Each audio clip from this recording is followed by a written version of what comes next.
Truth shall expose the Mormons, the latter-day sinners' true character. I'm Milton, son of a carpenter Mary. Daddy carpenter worked on skyscrapers. Mom Mary Ann. I'm the son of a carpenter Mary. I get to make parables, and this is my Tommy parable series. I want to make it quick. It's a rainy day. Slept a little longer. Oh, that's a good thing.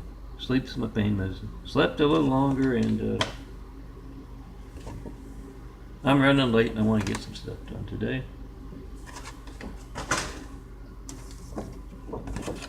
In the Immaculate Apartment. Make that video if you had that call to me, 424-229-4140. Been asking for Flight 93 chicks for 9 years. I'm John Milton Brady, Milton. If you have to get one, make that video, whatever you get when you don't get me, post it. YouTube, Instagram, Twitter, Facebook, MySpace, 100 more. And yes, when you see the Mormons praying on your neighborhood, and I don't know which one of these is that, but when you see the Mormons praying on your neighborhood, wallpaper the neighborhood with those spies.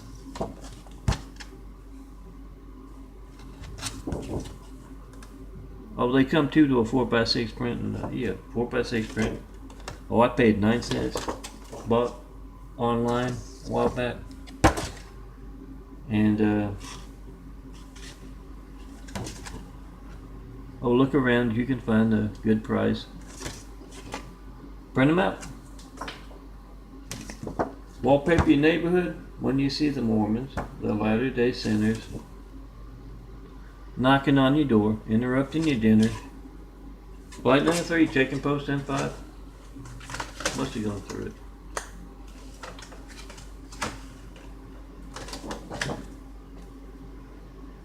Yeah, the Mormon's the first one.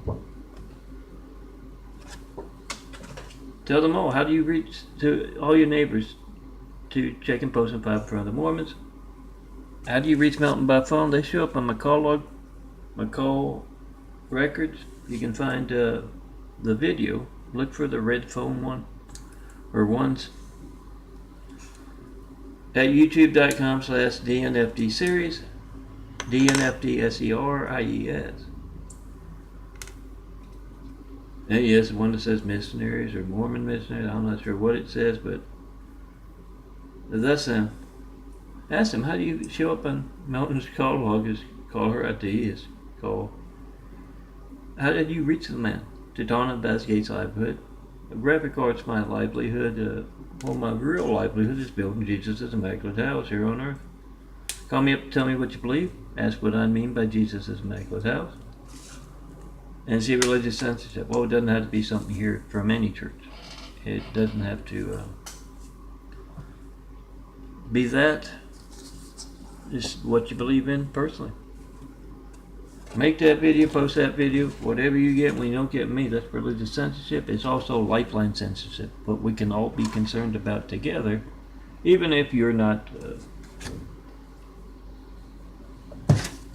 very religious. Oh yes, I'm the son of a carpenter Mary. Daddy carpenter worked on skyscrapers. Mom Mary Ann. I'm the son of a carpenter Mary. I get to tell parables, and Dad insists I'm going to get my blue eyes back. And I can kind of see it going. They started changing back in 1996.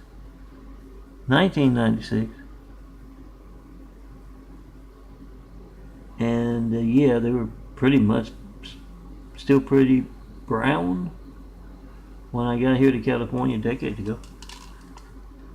And they've been catching the light with the flashlight, with the sunlight. It's rainy today. Past half a year plus, because I've been taking vitamins, I think. No, there's a good photo of the smaller, browner circles slowly disappearing before they start catching the light.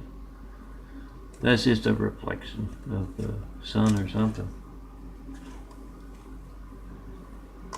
But the smaller, browner circles, yes, I'm also, that's my livelihood as a supermodel. If you know anyone who's hiring, tell them they got to see me in person. Now back to my parable about truth and the Mormons, Latter-day Sinners, and Dad's truth. has a way of getting to everybody. And, yeah, I don't mean to brag, but I used to could do, but you still can't do it. Come see me. I'll try it. Turn water into an alcoholic beverage. You know, just kind of. Dad can do it with air. And he's affecting the Mormons, getting them to expose themselves as they really are. So Jared and Jacob are walking down a street, casing a neighborhood. Anywhere from coast to coast here in America. Casing that neighborhood, and they knock on the door, and they know who they're looking for. A little old lady in there watching the soap operas, maybe, or calling up her grandkids and baking some cookies, perhaps. They pound on that door. Oh, don't get me started on yesterday. I wanted to conduct class on that. Let me get this parable out real quick, and then I'll literally pounding on the damn door.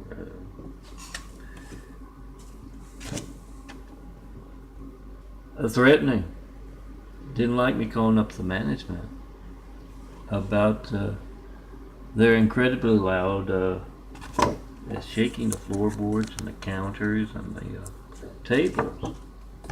Hatred noise. It was louder than they usually played it in the past when I've called up the management. Oh, I make videos about that. It was intentional for that effect, and I'll get to that at the end of the parable. Back to Gertrude in the house there, and Jared and Jacob pounding on that door. I'm answering your door, you old battle axe.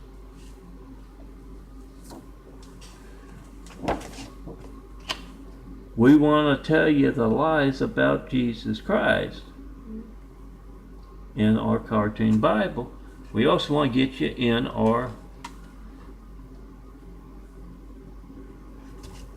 fraud of a faith pews at our temples and churches. We want to do that so that we can get some money out of you. Get out here, Gertrude. And meanwhile, elsewhere, there's someone from Utah. I think Jared and Jacob are from Utah too. Someone from Utah, yes, the false Mormon prophet. Giving prophets a bad name. I better get my sugar chicken.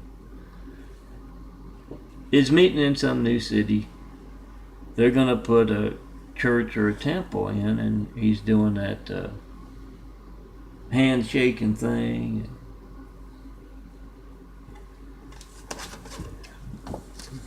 He's speaking to like the mayor or something, and he says, "Oh, we might not be as old as, the Lutherans or Baptists, or actually I don't know how old those are, but I'm pretty sure they're older than the 1830s. When that guy with the hotel, it sounds like he's checking into a cheap hotel with his mistress, Joseph Smith. That's when he founded the Bible, founded the Mormon Church, and also used his funny little cigarette, his interpretation device that's what they call it, interpretation device, to form that Bible.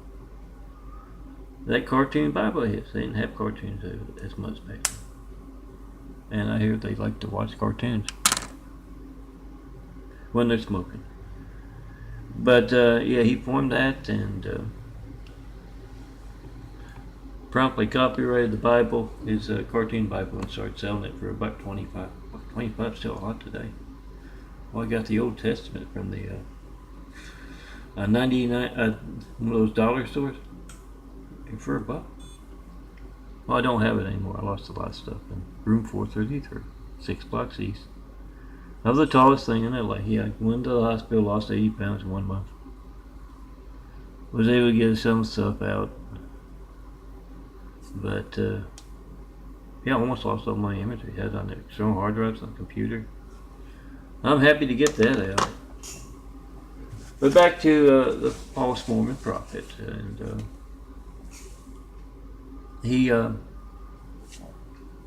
he's talking to the mayor and all that, and he's saying, yeah, we might not be Dad's truth serum, his error sometimes. We may not be as old as some of those other religions, but what we lack in experience, we more than make up for in arrogance. Pride. Yeah. Dad's truth serum. All right, let me tell you about the pitifully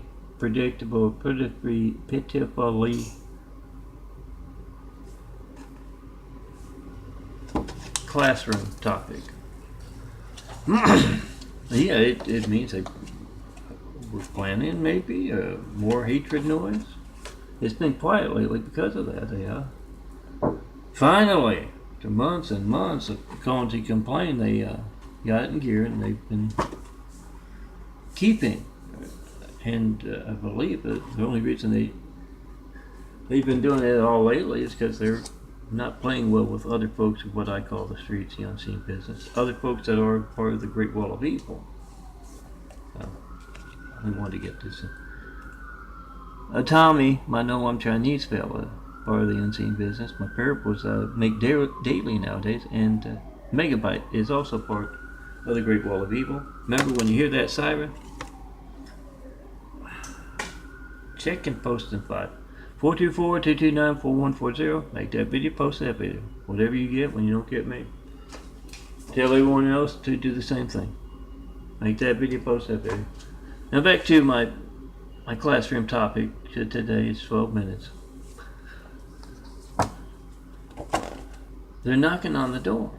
They're pounding on the door. I have called up management and told them about how they're playing.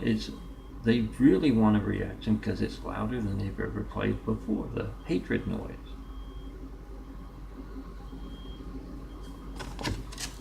I call them up, and the manager says she'll handle that, and about 20-30 minutes later, door downstairs slams, and he runs up those stairs. It had to have run. It was real quick. It was raining, and he's literally pounding on the damn door, violently pounding, saying, "You cripple fuck." Excuse my language. And here's where it's classroom topic. If I get one more noise complaint out of you, I'm coming up there at 3 in the morning. I'm gonna pound on the door.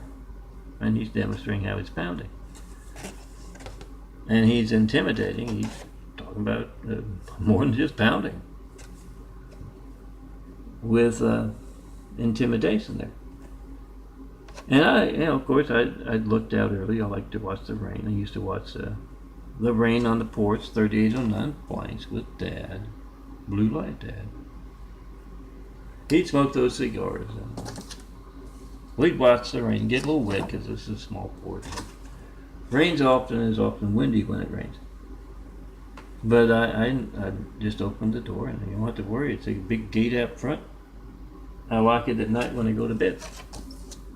Or I lock it later in the afternoon. But I hadn't locked it, and I reached up, locked the door, looked up, the man screaming his head off. Coherently, but angrily. Looked out, and there he is, and see, there's something about the man. I call it the African American Muslim Mormon Israeli apartment down below because of the vast number of folks. There's a walkway, and the walkway's just got a lot of on one side and the other. You can look down, and it's Yeah, I've seen so many. That's why I call it the African American Muslim Mormon apartment. I've seen all types of that going into that apartment. And he kind of resembles, because both the Muslim maintenance man here and this man that's supposed to live in the apartment down below, they both kind of look alike. But this man has a beard, and he looks just like. He's identifying himself by the name of the man down below as he's pounding on the door and threatening me.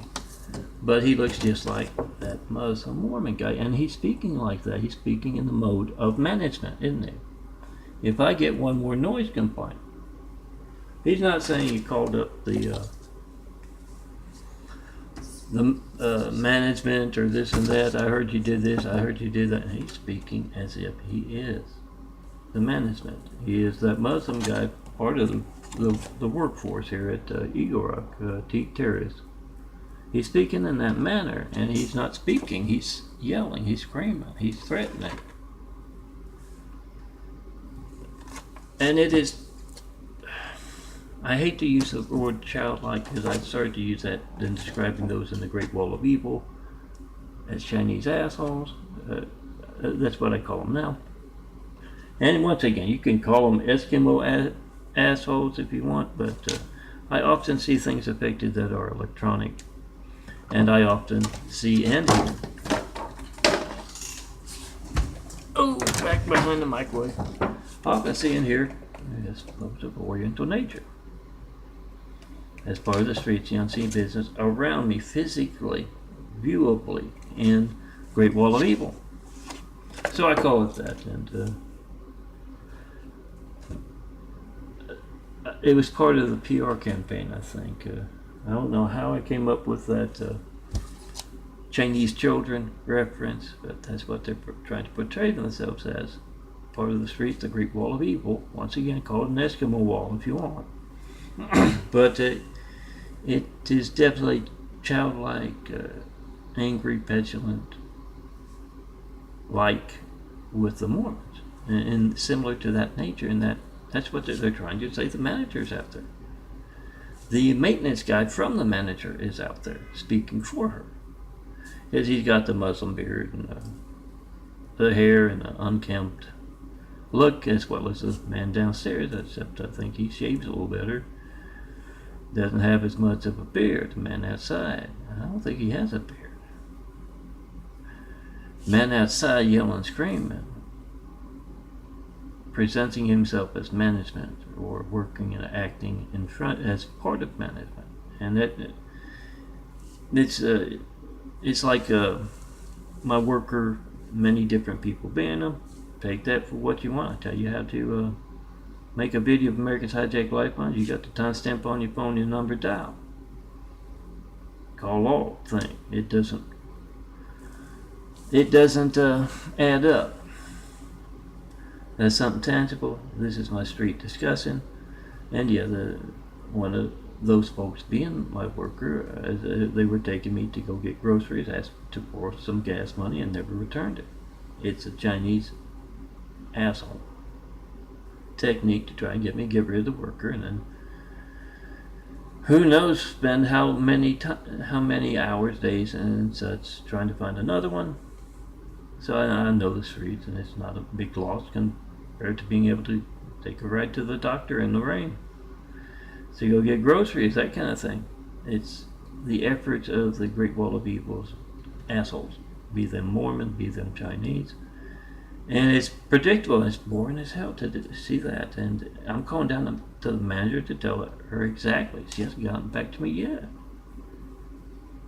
It's we can't do anything about that. They're Mormons attitude of the Great Wall of Evil.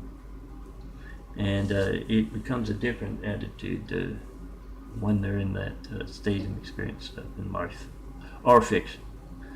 But I called her up and she said, "Don't let me handle that." Means he's trying to goad me into going down and talking to the angry man beating on the door.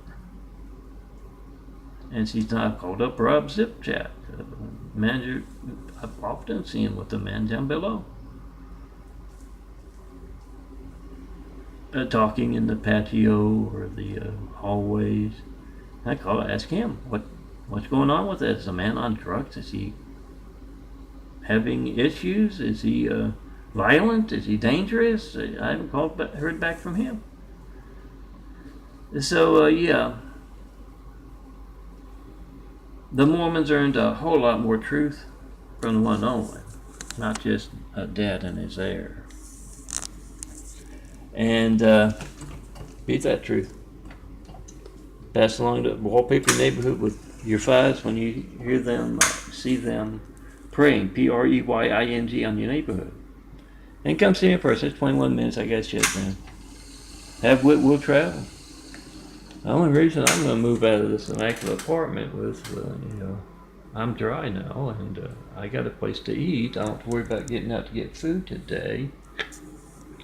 Got a place to cook. I don't have to worry about that. The only way you're getting me out of here is you got something better, and that's what this is. I'm calmly and patiently waiting in the immaculate apartment. If you've seen some of the hellholes I've been in, just same back in Louisiana, the hellholes out here in California, yeah, and all managed because that's my phone. Because I should have been making a lot of money as a graphic artist. That's my gay side, but it's yours as well. Make that video, post that video, come tear down this great wall of evil. Let's get started building a better world. And for all of you in our Mean Street Fiction who are going to get some popcorn today and go witness our angry assholes with their primitive and not a thought in their head, that's why they're so predictable. Someone has to place thoughts in their head, I guess. Pod people. Oh, the maintenance guys. Pounding on that door telling you don't want to hear anything more from you. Make that video, post that video. Oh, there's a refrigerator kicking in. I'm gonna enjoy the nice immaculate apartment here and come up with some ideas for truth, parables about the Mormons, the Muslims, of course, and Israelis and Chinese misfits.